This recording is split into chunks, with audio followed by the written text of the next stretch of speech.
Assalamualaikum warahmatullahi wabarakatuh, sahabat yang saya cintai dimanapun Anda berada. Mengenai hukum tentang mengadzani mayit, sebenarnya sudah banyak sekali ulama-ulama yang membahasnya.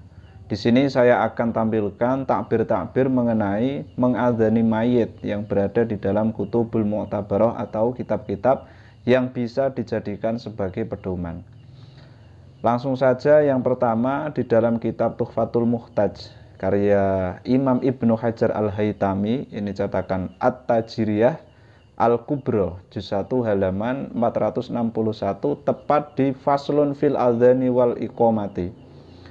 Qauluhu wa inama yushra'ani lil maktubati.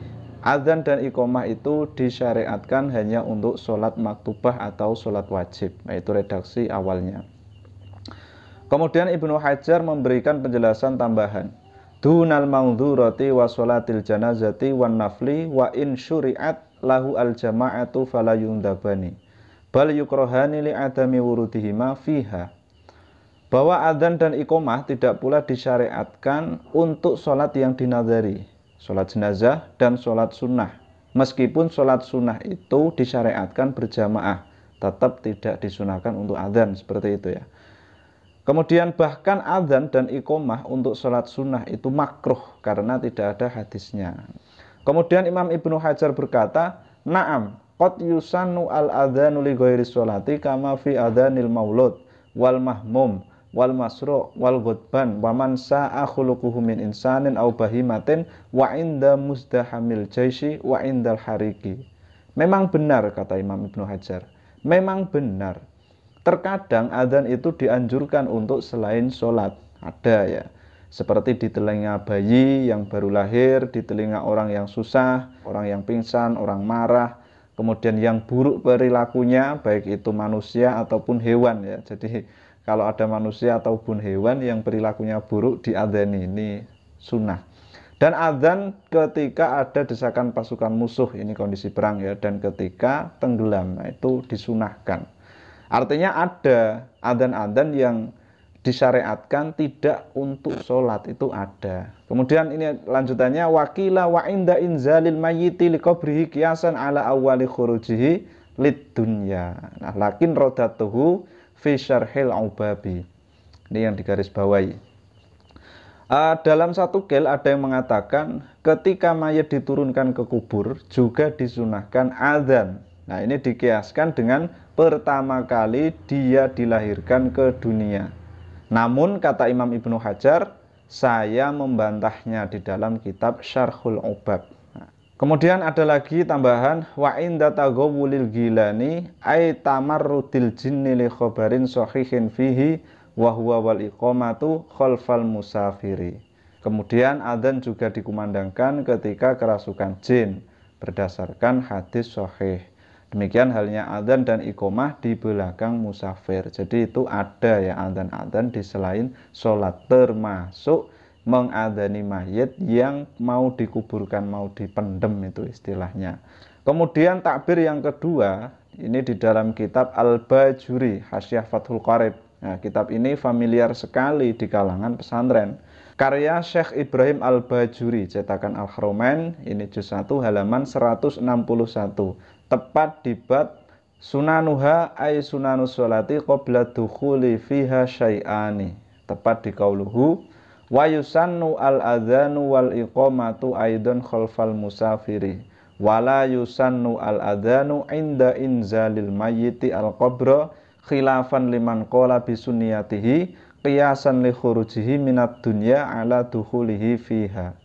Disunahkan adzan dan iqamah saat melakukan perjalanan, dan tidak disunahkan adzan ketika menguburkan mayit.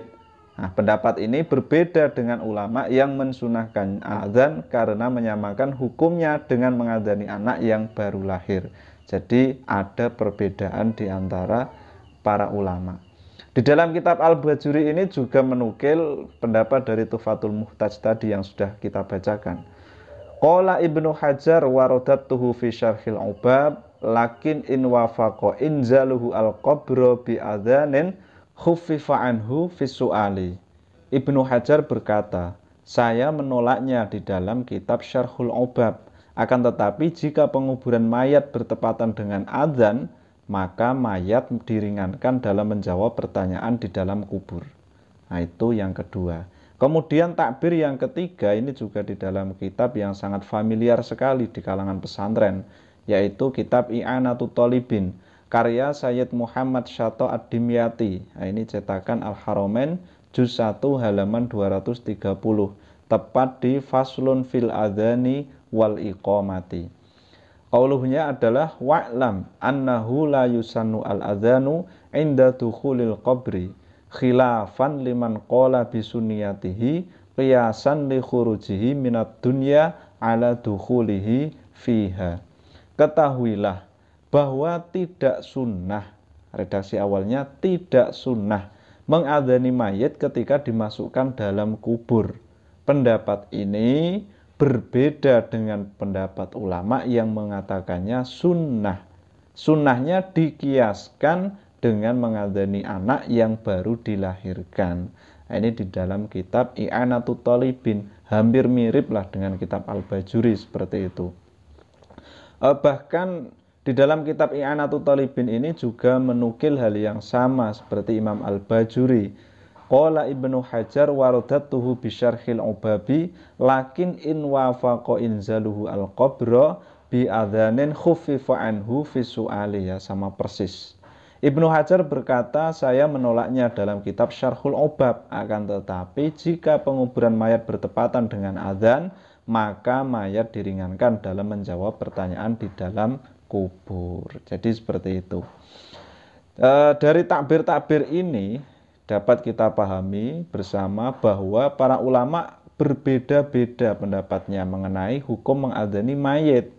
Ada yang mengatakan sunnah dan ada yang mengatakan tidak sunnah.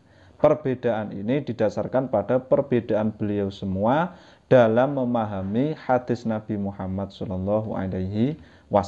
Hadisnya sama tapi pemahamannya berbeda. Ini sudah sangat biasa sekali.